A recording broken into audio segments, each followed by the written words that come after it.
오늘도 혹시 스마트폰을 쥐고 의미 없이 화면을 위아래로 올리며 시간을 보내진 않으셨나요? 분명 잠깐만 보려고 했는데 정신을 차려보니 1시간이 훌쩍 지나 있고 정작 하려던 일은 시작도 못한 채 마음 한구석이 찝찝했던 경험 누구나 있을 겁니다. 우리는 문득 깨닫습니다. 지금 내가 하는 이 행동이 정말 내가 원해서 하는 것인가? 아니면 나도 모르는 무언가에 끌려다니고 있는 것인가? 사람들은 흔히 자신이 의식적으로 판단하고 행동한다고 믿습니다. 하지만 현대사회에서 우리의 행동 중 상당수는 자각하지 못한 채 이루어지는 수동적 반응에 가깝습니다.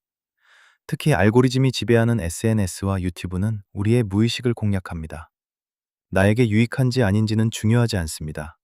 그저 눈길을 끄는 영상, 자극적인 제목에 이끌려 우리는 소중한 하루를 무의미하게 소비합니다. 마치 의식이 없는 존재처럼 말이죠. 이런 생활이 하루 이틀 반복되면 우리는 스스로를 통제하는 능력을 상실하기 시작합니다. 연초에 세운 거창한 계획들이 연말이 되면 기억조차 나지 않는 이유도 여기에 있습니다. 내일부터는 달라져야지 라고 다짐하지만 무의식의 관성은 생각보다 훨씬 강력합니다. 그렇다면 우리는 어떻게 해야 이 무의식의 늪에서 벗어나 스스로를 지배하는 삶을 살 수 있을까요? 세상에는 두 부류의 사람이 존재합니다. 스스로를 통제하여 자신의 삶을 지배하는 사람과 그렇지 못하고 세상의 흐름에 떠밀려 살아가는 사람입니다. 앞서가는 사람들은 자기 통제의 위대함을 잘 알고 있습니다. 그들은 어떤 정보가 나에게 유익한지, 어떤 행동이 나의 목표에 다가가는지 예리하게 판단합니다. 반면 대부분의 사람은 세상이 설계해 놓은 시스템 속에서 그저 흘러가는 대로 살아갑니다. 현대 사회는 우리가 스스로를 통제하지 못하도록 끊임없이 방해합니다. 과거에 TV가 처음 등장했을 때 사람들을 바보로 만든다고 해서 바보 상자라고 불렸던 것을 기억하시나요?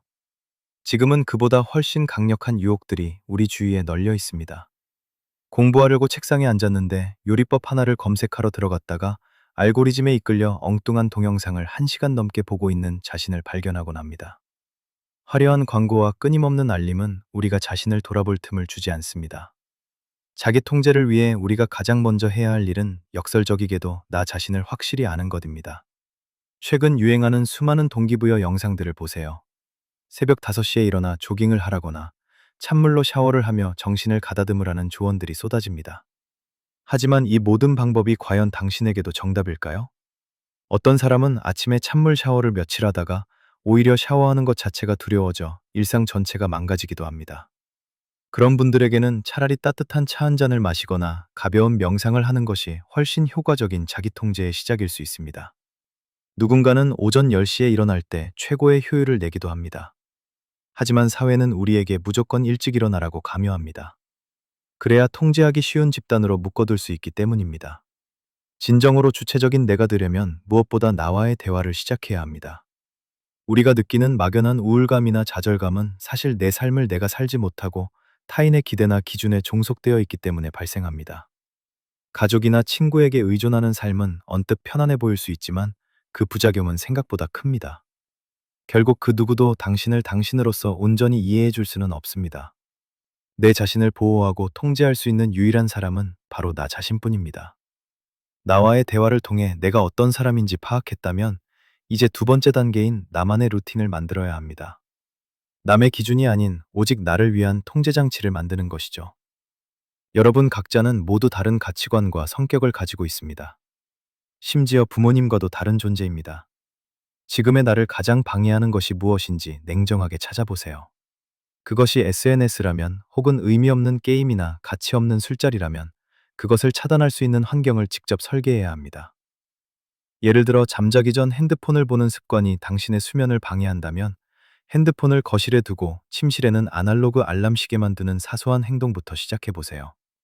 이런 작은 승리들이 모여 나를 통제할 수 있다는 자신감을 만들어줍니다. 세 번째로 점검해야 할 것은 인간관계입니다. 인간은 사회적 동물이라 주변 사람들의 영향을 받지 않을 수 없습니다. 여러분이 가장 자주 만나는 10명을 떠올려 보세요. 그들의 생각과 말투, 행동은 여러분의 가치관에 서서히 스며듭니다. 만약 그들이 비관적이고 발전이 없으며 여러분의 변화를 비웃는 사람들이라면 어떨까요? 여러분의 자기 통제는 결코 성공할 수 없습니다. 내가 만나는 사람을 선택하는 것 또한 강력한 자기 통제의 일환입니다.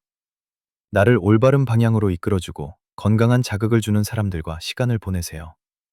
만약 지속적으로 나쁜 영향을 주는 관계가 있다면 과감히 정리할 용기가 필요합니다.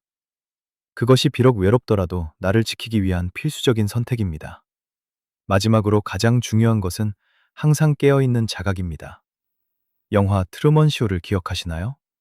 주인공 트루먼은 자신이 평생 거대한 세트장 안에서 생중계되는 삶을 살고 있다는 사실을 전혀 몰랐습니다. 그에게는 그곳이 세상의 전부였고 한 번도 자신의 환경에 의문을 품지 않았기 때문입니다. 하지만 어느 날 변화를 감지한 트루먼은 스스로를 자각하기 시작합니다. 그리고 폭풍우를 뚫고 바다를 건너 마침내 세트장 밖으로 나갑니다. 자기 통제는 나를 사회로부터 격리하는 것이 아니라 오히려 사회 속에서 나를 지키는 가장 강력한 방어막입니다. 이 방어막이 없으면 우리는 거대한 사회 시스템에 잡아먹히고 말 것입니다. 오늘부터라도 잠시 멈춰서서 스스로에게 물어보세요. 지금 나는 내 삶의 주인으로 살고 있는가? 무료한 일상에서 벗어나는 유일한 길은 나를 가두고 있는 무의식의 벽을 깨고 나오는 것입니다. 나를 통제하는 힘은 곧 내 인생을 창조하는 힘입니다. 당신은 단순한 관객이 아닙니다. 당신 인생이라는 무대의 주인공이자 연출가입니다. 스스로를 자각하고 자신만의 리듬을 찾으며 주변을 정돈하십시오. 그 작은 시작이 여러분을 거대한 고래와 같은 사회로부터 지켜줄 단단한 방패가 될 것입니다. 당신은 생각보다 훨씬 강력한 잠재력을 가지고 있습니다. 그 힘을 믿고 오늘부터 당신의 삶을 직접 통제해 보시기 바랍니다.